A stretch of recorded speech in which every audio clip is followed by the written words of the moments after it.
Reading and Literacy Grade 1 Quarter 1 Week 3 Day 4 Let's learn about words that begin with letter B. Matatag curriculum. Hello kids, it's me, Teacher Frel. Don't forget to subscribe, like, and share, and hit the notification bell for the latest video. You can also follow my Facebook page, Teacher Frel TV. For today's lesson in Reading and Literacy 1, we will discuss about words that begin with letter B. Day 4. At the end of the lesson, the learner shall be able to identify initial B sounds, produce the sound of letters B, identify the letters B, identify appropriate labels of the given pictures, like family members, recognize environmental print, symbols, recognize the parts of the book, like cover page, title page, etc. And recognize the proper eye movement skills in reading. Left to right, top to bottom, return sweep. Mga bata, ano ang larawang ito? Saan karaniwang makikita ito? Ang larawang ito ay karaniwang makikita sa kaarawan. Paano ninyo ipinagdiriwang ang inyong kaarawan? Ngayong araw, pag-aaralan natin ang letrang B at ang tunog B, mga pangalan ng mga miyembro ng pamilya at mga environmental prints na makikita sa ating kapaligiran. Pag-uusapan natin kung anong makikita sa pabalat ng aklat at ang mga paraan ng pagbabasa. Bago tayo makinig ng isang kwento na may kinalaman sa kaarawan, kilalanin muna ang mga nakaimprentang simbolo sa kapaligiran. Ano kayang ibig sabihin ng simbolong ito? Ang ibig sabihin ng simbolong ito ay bawal manghuli ng mga paru-paro. Ano naman kaya ang ibig sabihin ng simbolong ito? Ang ibig sabihin ng simbolong ito ay bawal umapak sa damuhan. Ano naman ang ibig sabihin ng simbolong ito? Ang ibig sabihin ng simbolong ito ay bawal pumitas ng mga bulaklak. Ano naman ang ibig sabihin ng simbolong ito? Ang ibig sabihin ng simbolong ito ay bawal magkalat. Ang mga simbolong ito o mga nakaimprentang simbolo ay may kinalaman sa ating babasahing kwento. Ano ang masasabi ninyo sa larawan? Ano kaya ang nagaganap? Maliban sa larawan ng aklat, ano pa ang makikita natin? Ang larawang ito ay isang halimbawa na makikitang larawan sa pabalat ng isang kwento. Ngayon ay makinig sa isang maikling kwento na aking babasahin. Ang pamagat ng kwento na aking babasahin ay Ang Espesyal na Araw. Sabado ng umaga, maagang ginising si Ben ng kanyang ate Bettina. Ben, bangon na at may pupuntahan tayo. Dali-daling bumangon si Ben. Paglabas niya ng kanyang kwarto, nakita niya na abala ang lahat. Si nanay ay abala sa kusina kasama si ate Bettina na naglalagay ng mga gamit sa kahon. Si tatay naman, isa-isang nilalagay ang mga gamit sa malaking basket sa auto. Nang lahat ay handa, sama-sama silang sumakay ng kanilang auto. Kasama si Bantay, ang alaga nilang aso. Tatay, saan po tayo pupunta? Sabi ni Ben. Mamaya malalaman mo, sagot ng tatay ni Ben. Nang huminto ang auto, natuwa si Ben sa nakita niyang parke. Matagal na niyang pinangarap makapunta dito.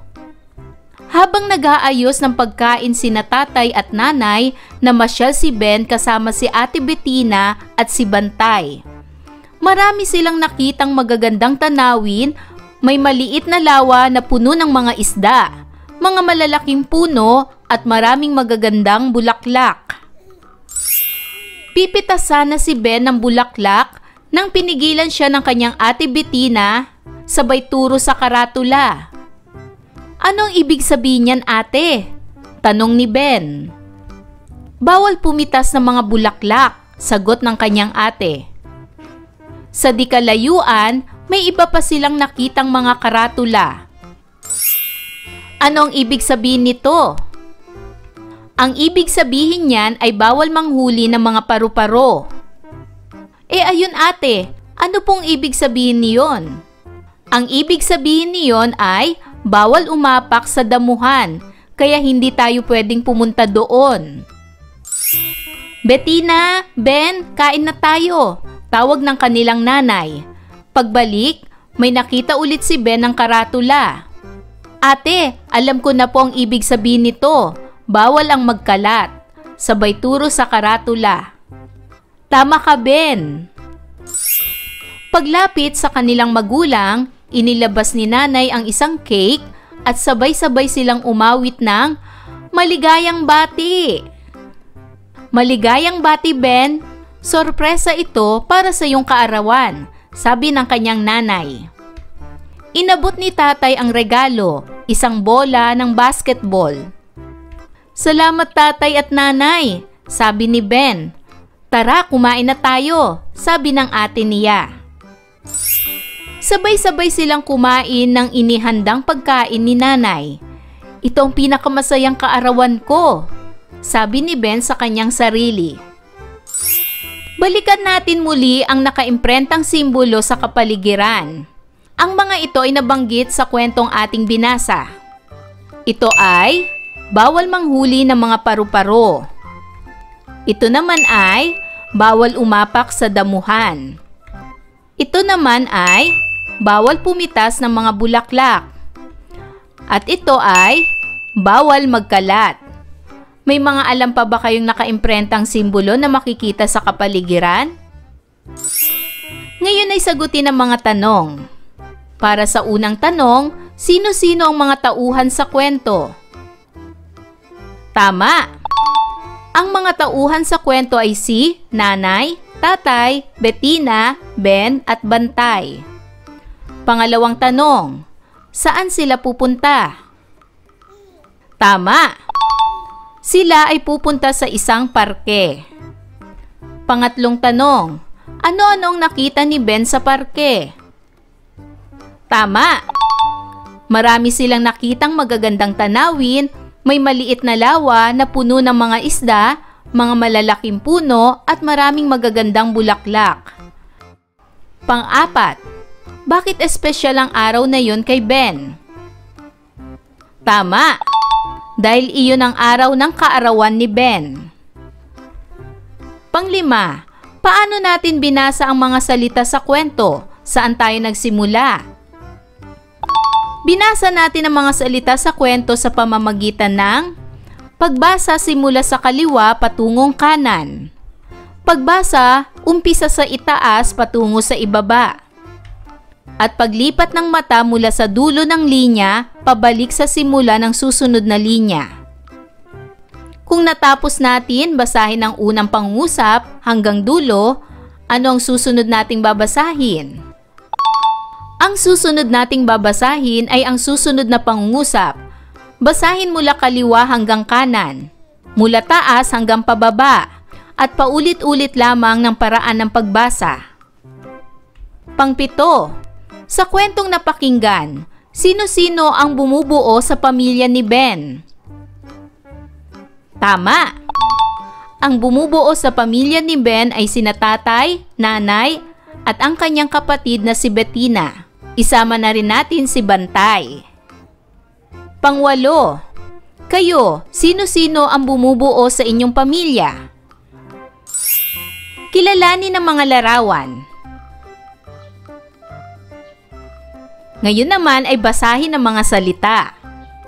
Tatay, nanay, ate, kuya, bunso, lolo, lola. Alin sa mga larawan si tatay, si nanay, si kuya, si lola, si bunso, si ate, at si lolo? Ang unang larawan ay si tatay. Ang katabi ni tatay ay si nanay. Ang larawang ito ay si kuya. Ang larawang ito ay si ate. Ang larawang ito ay si bunso. Ang larawang ito ay si lolo. At ang larawang ito ay si lola. Pakinggan naman ang mga salitang sasabihin ko. Ben, Bettina, basket, bola, at bantay. Ang mga salitang ito ay nakita natin sa kwentong ating binasa. Anong napansin ninyo sa unang tunog ng mga salitang ito? Tama! Ang mga ito ay nagsisimula sa letrang B. Ben, Bettina, basket, bola, bantay. Anong tunog nagsisimula mga salitang ito? Ang tunog ng letrang B ay B, Ben, B, Bettina, B, basket, B, bola, B, bantay. Ngayon ay kilalanin na natin ang letrang B. Ito ang malaking letrang B at ito naman ang maliit na letrang B. Ang tunog ng letrang B ay B, B, B. Ulitin natin mga bata. Letrang B. Ang tunog nito ay B, B, B. Kayo naman mga bata. Letrang B. Ito ay may tunog na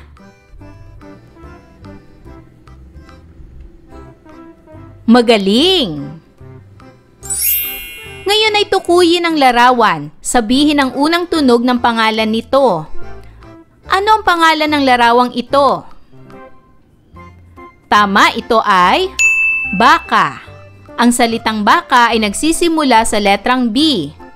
Ang letrang B ay may tunog na B, B, B. Baka. Ano ang larawang ito? Tama, ito ay baso.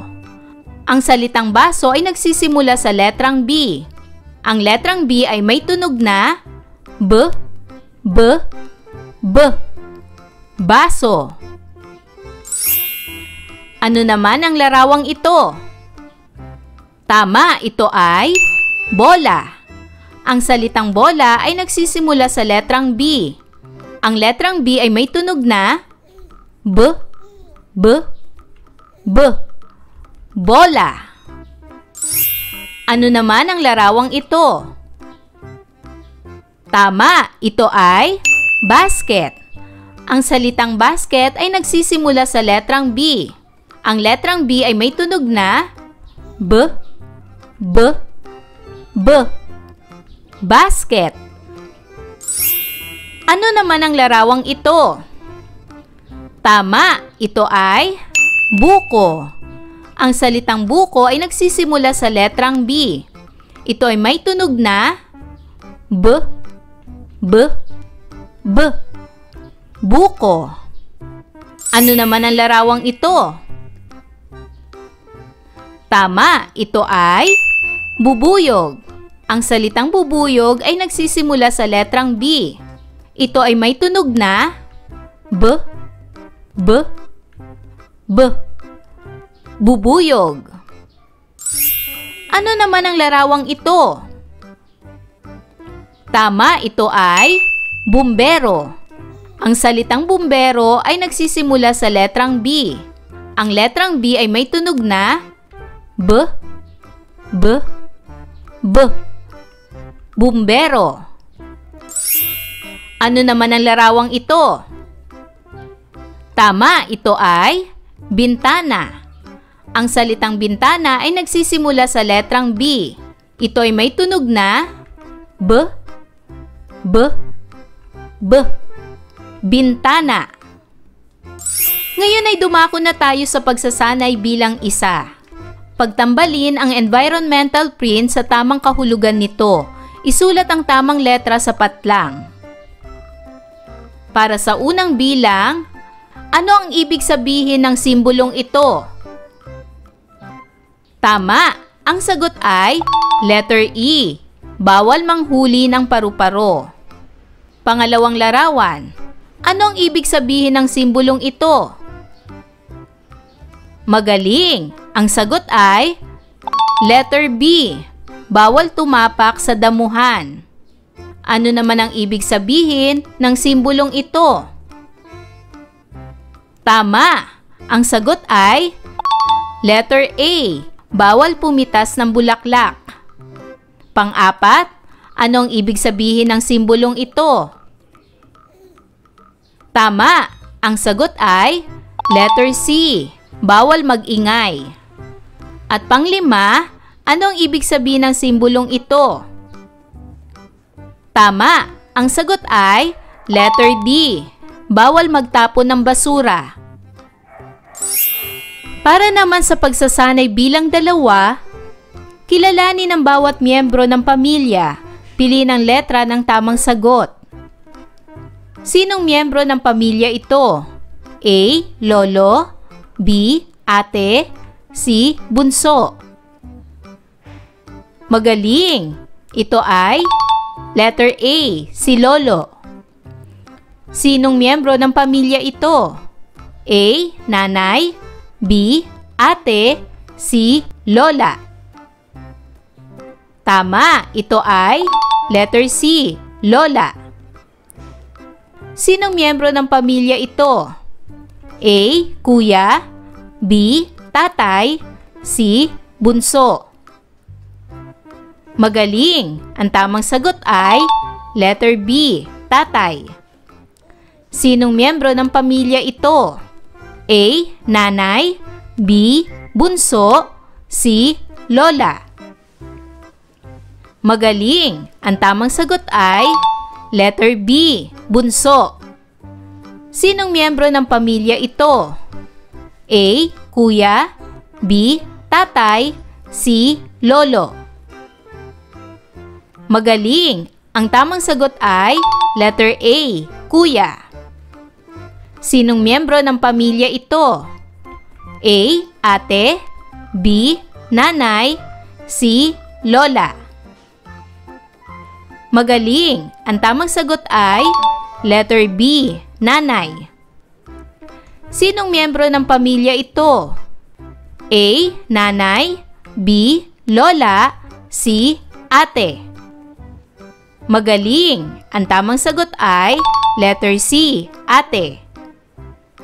At para sa ating panghuling pagsasanay bilang 3, isulat ang check kung ang larawan na ipinapakita ay nagsisimula sa tunog na B at X naman kung hindi. Unang larawan, bahay. Ito ba'y nagsisimula sa tunog na B? Check o X? Magaling! Ito ay check. Pangalawang larawan, mikropono. Ito ba'y may tunog na B? Check o X? Tama! Ito ay X. Hindi ito nagsisimula sa tunog na B. Sumunod na larawan, Biblia. Ito ba ay nagsisimula sa tunog na B? Check o X? Tama! Ito ay check. Nagsisimula ito sa tunog na B. Sumunod, Bibe. Ito ba'y nagsisimula sa tunog na B? Check o X? Tama! Ito ay check. Nagsisimula ito sa tunog na B. Sumunod na larawan, sapatos. Ito ba'y nagsisimula sa tunog na B? Check o X? Tama! Ito ay X. Hindi ito nagsisimula sa tunog na B. Sumunod na larawan, bata. Ito ba'y nagsisimula sa tunog na B? Check o X? Tama! Ito ay check. Sumunod na larawan, ahas. ito ba'y nagsisimula sa tunog na B, check o X? Tama, ito ay X. Hindi ito nagsisimula sa tunog na B. At panghuling larawan, barko. Ito ba'y nagsisimula sa tunog na B, check o X? Tama, ito ay check. Nagsisimula ito sa tunog na B. Ayan mga bata, naunawaan niyo ba ang ating aralin sa araw na ito? Kung ganon, magaling!